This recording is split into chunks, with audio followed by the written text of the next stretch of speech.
it's a serious business when you're taking someone's money to make sure. So we have a customer service approach first. The 10% that don't care, and I say this to them all the time, if you don't care, why should we care? It's your business.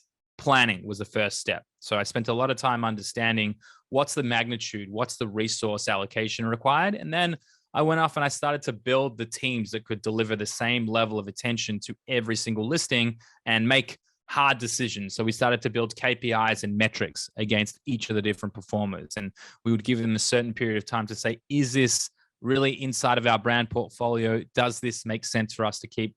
I believe that consumers and merchants should have the choice and have the option of accepting all forms of payment. And we're seeing more and more for sure moving towards crypto, but we're still just at the beginning stages. Purchase the subscription. You can go in weekly, excited to see what menu items exist, pick the meals that work for you, customize them if you want shrimp instead of chicken, a low carb option, whatever. That is the experience, that level of customization and branded experience is what we want to be able to provide brands all throughout the D2C space, and of all, again, verticals and revenue models. How can we make these, excess inventory sellable again and really make them stylish for the pandemic times? So we took their pants and turned them into shorts. We took their blazers and turned them into something less constructed.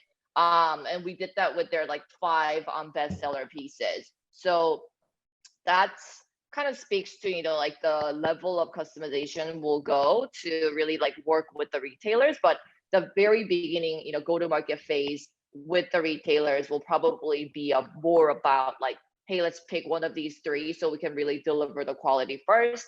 And then we can grow into a much bigger brand partnerships afterwards. And that's it for this episode of the eCom Ops podcast. If you enjoyed listening and would like us to find and interview more e-commerce operations experts, please search for eCom Ops podcast in your favorite podcast listening app, and then subscribe, rate, and review. Until next time.